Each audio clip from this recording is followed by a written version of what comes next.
adalah video penerapan aksi nyata pada modul 2.3 yaitu coaching supervisi akademik bersama saya Ladawati SPD berasal dari SDN 02 Timbalun, adalah CGP angkatan 7 Kota Padang bersama saya Resna Rita SPD mengajar di kelas 4 SDN 02 Timbalun. Baiklah, sebelum mulai percakapan, yang kami hormati itu adalah Ibu Mardianis MPD selaku fasilitator CGP Angkatan 7 dan pengajar praktek kami adalah Ibu Nur Hasanah SPD. Baiklah, untuk penerapannya kita mulai saja percakapannya. Assalamualaikum Ibu Riza. Waalaikumsalam Ibu Roda. Bagaimana kabarnya Ibu? Alhamdulillah baik. Ini kan kesempatan hari ini kita dapat bertemu sesuai yang sudah kita sepakati sebelumnya nih Bu. Kira-kira apa yang kita bicarakan hari ini Bu? Mungkin tentang pembelajaran berdiferensiasi. Oke. Nah, jadi seperti yang sudah kita sepakati sebelumnya, Ibu berencana untuk dijadikan kelasnya sebagai tahap saya mengsupervisi Ibu. Nah,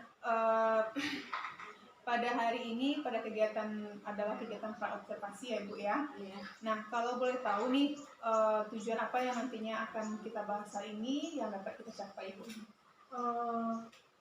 Saya dapat merencanakan pembelajaran berdiferensiasi di kelas saya. Ya, supaya dapat menerapkan di kelas saya. Iya. Dari penerapan itu kira-kira kompetensi apa yang ingin Ibu kembangkan Ibu? Kompetensinya yaitu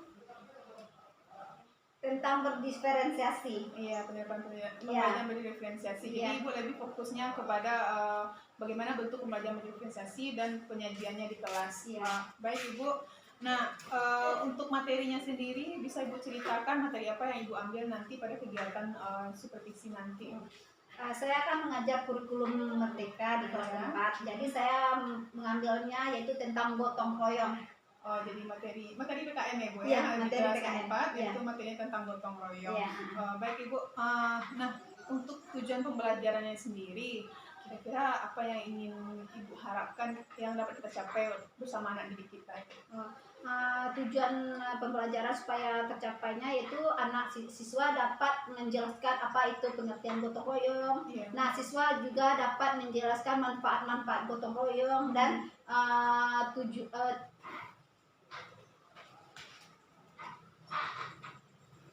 menyebutkan kegiatan gotong royong di sekolah, menyebutkan kegiatan gotong royong di rumah dan di masyarakat. Baik, sangat lengkap ya Bu ya. Jadi bagaimana penerapan pembelajaran itu materi gotong royong itu dalam kehidupan anak, baik dari segi aspeknya di rumah, di lingkungan keluarga, lingkungan sekolah dan lingkungan masyarakat.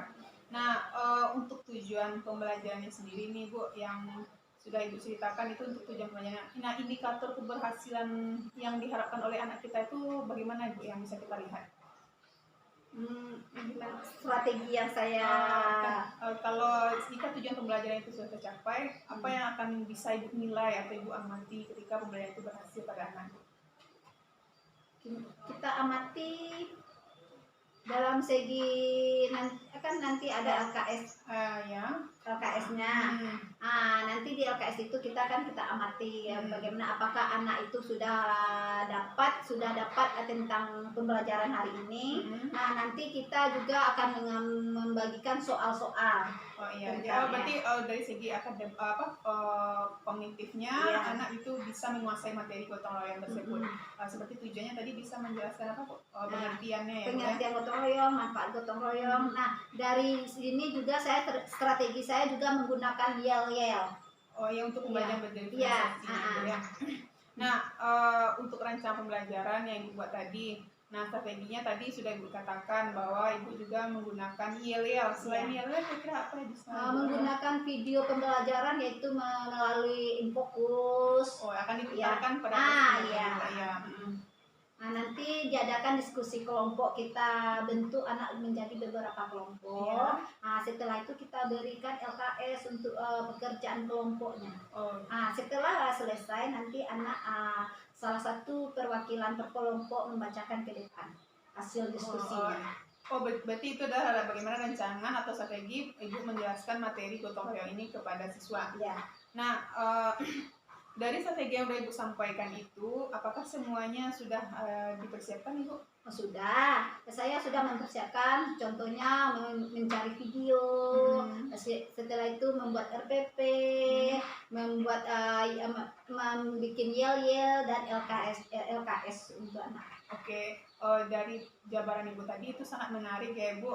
Bagaimana kita menyertakan pembelajaran berdiferensiasi yang sebelumnya tidak, tapi kita cobakan nanti mensupervisinya. Semoga aspek kompetensi yang ingin Ibu kembangkan nanti dapat tercapai, apalagi terkhususnya itu pada pembelajaran berdiferensiasi dan juga pembelajaran sosial emosional. Baik Ibu, mungkin ini sampai di sini percakapan kita pada kegiatan praobservasi ini. Saya doakan pada pertemuan berikutnya, pada kegiatan supervisinya, yang saya amati itu dapat tercapai dan kompetensi Ibu dapat berkembang dalam penerapan pembelajaran berdiferensiasi. Terima kasih Bu. Ya.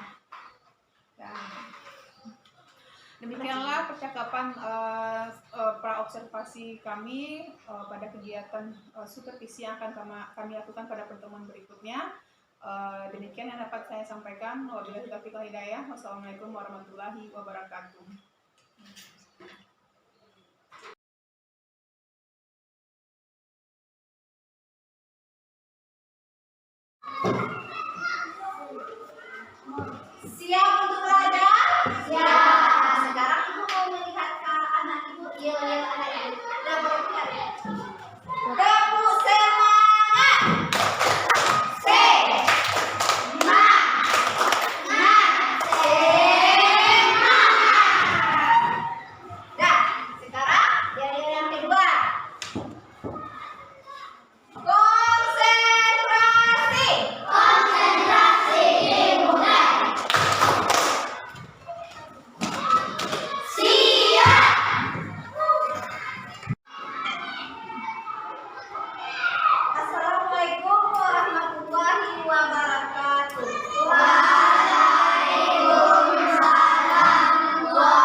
Pernah, Ibu?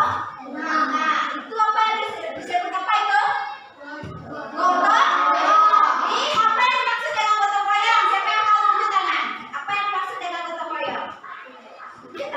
Siapa yang berani?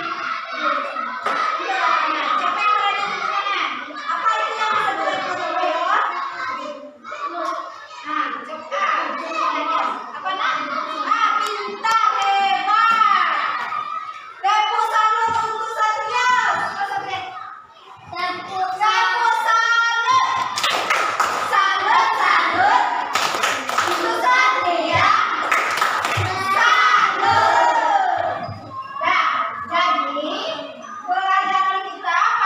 Tujuan pembelajaran kita pada pagi hari ini yaitu anak ibu bisa menjelaskan apa itu arti gotong royong. Nah, anak ibu bisa menjelaskan manfaat gotong royong dan menyebutkan kegiatan gotong royong di rumah, di sekolah, di masyarakat. Nah, nanti itu tujuan pembelajaran kita.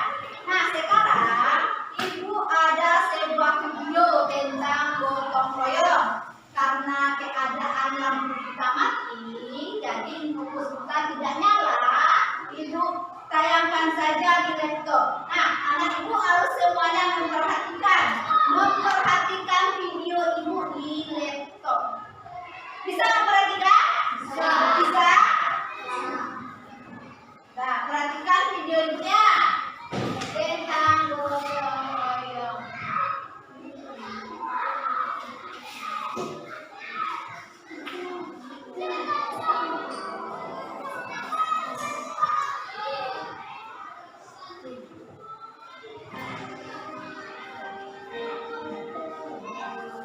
Ada kelihatan? Lain apa?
Ya, setelah anak ibu melihat tayangan video di laptop ibu akan membentuk menjadi beberapa kelompok.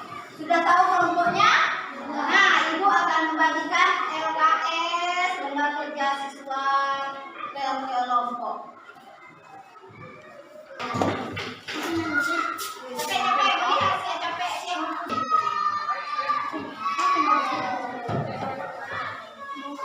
Sudah siap? Nah, kelompok berapa yang berani ke depan membacakan hasil diskusinya? Nah, silakan kelompok 1 Saira.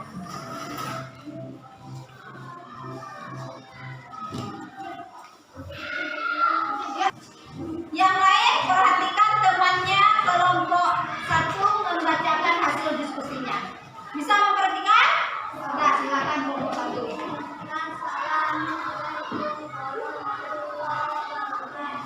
Waalaikumsalam warahmatullahi wabarakatuh. Kegiatan gotong royong. 1 di sekolah, tiket bersama. 2 di rumah, membersihkan rumah. 3 di masyarakat berjamaah.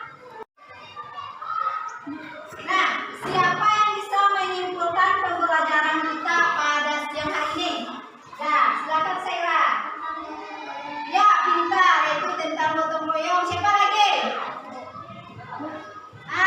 Si Azim, silakan. Bekerja sama di masyarakat. Pintar. Siapa lagi? Silakan Satria Cios. Bekerja sama di sekolah. Pintar. Siapa lagi? Ade, silakan. Bekerja sama di rumah. Nah, pintar. Nah, itu semuanya pintar-pintar. Jadi,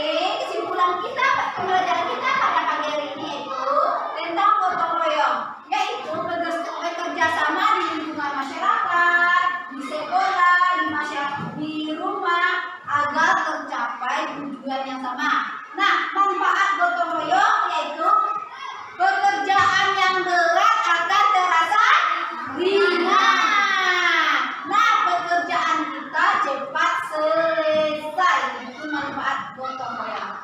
Nah, demikianlah pembelajaran kita pada siang hari ini. Sudahi wabillahi taufiq wal hidayah. Assalamualaikum warahmatullahi wabarakatuh. Waalaikumsalam warahmatullahi wabarakatuh.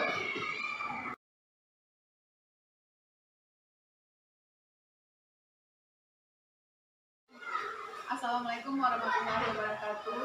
Bertemu lagi pada tayangan video kali ini, yaitu adalah percakapan pasca observasi coaching supervisi akademik yang sudah saya lakukan pada pertemuan sebelumnya.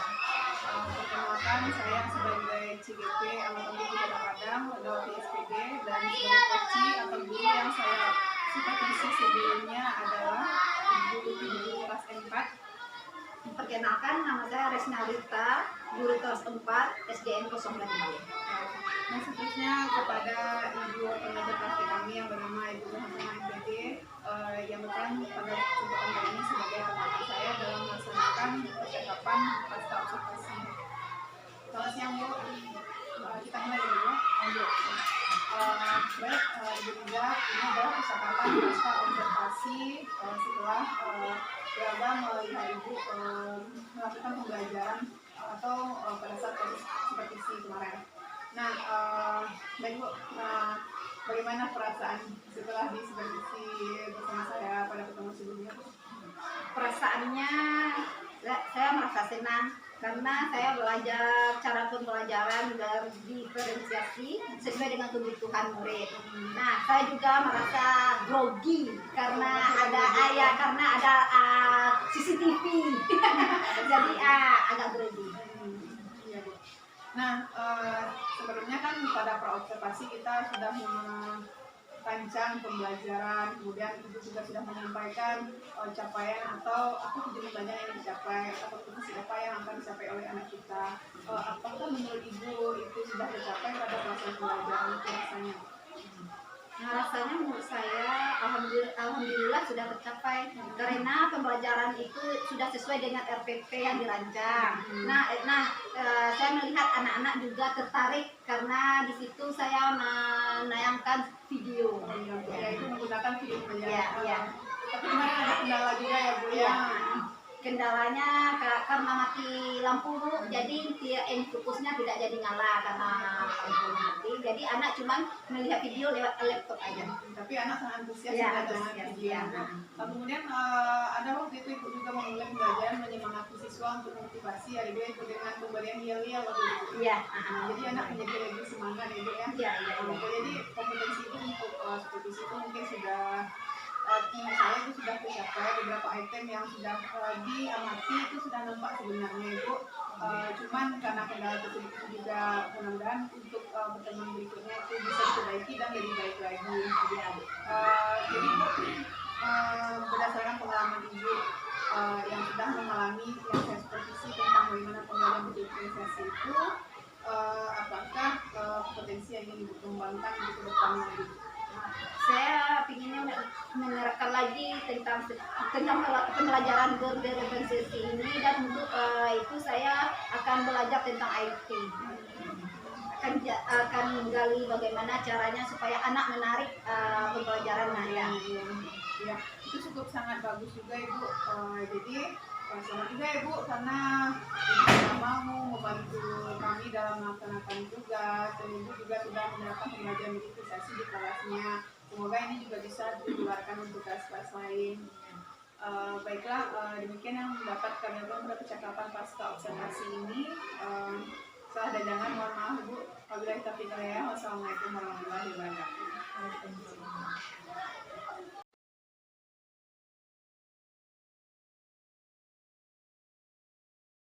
Baiklah, berdasarkan percakapan yang sudah saya laksanakan dengan Ibu Resna Rita, dan misalnya kita mendengarkan masukan dari Ibu pengajar praktek. Semoga saran masukannya dapat bermanfaat bagi saya untuk kedepannya. Baik, setelah kita amati tadi secara umum, Ibu Welda sudah melakukan percakapan coaching. Coaching sudah dimulai dengan memberikan apresiasi, kemudian menanyakan hal yang dirasa sudah berjalan baik ketika proses pembelajaran. Cuma ada hal yang sedikit terlupa, menanyakan jika diamati atau dirasa selama proses pembelajaran ini pada bagian mana ibu masih merasa kurang puas, dan itu ingin diperbaiki pada masa yang akan datang. Lalu ketika coach menyampaikan apa yang dirasa perlu dikembangkan atau diperbaiki, coach atau supervisor menanyakan apa tindakan perbaikan yang mungkin dilakukan. Jadi percakapan pasca observasi, percakapan coaching itu coach atau supervisor tidak memberikan solusi terhadap kendala atau permasalahan yang dihadapi oleh rekan ketika diamati saat mengajar. Namun rekan guru yang diamati sendirilah yang menunjukkan apa langkah perbaikan yang mungkin bisa dilakukan. Nah, selama proses itu tadi ada hal yang berasa kurang puas kita dan kita ingin meningkatkan, lalu coach sendiri yang menyampaikan langkah perbaikan apa dan kapan itu akan coba diterapkan. Itulah inti coaching itu. Inti coaching adalah kita menggali bagaimana si coach itu menemukan sendiri jalan keluar dari kendala yang dihadapi. Kita hanya mengarahkan saja. Supervisor atau coach itu tidak memberikan solusi. Ya, sedikit memasukkan untuk melihat terhadap percakapan itu. Terima kasih atas masukannya Bu, di hadapannya bisa diperbaiki. Nah, terima kasih Bu atas saran masukannya. Demikian percakapan pasca observasi yang kami lakukan. Demikian saya tutup wabillahi taufiq wal hidayah.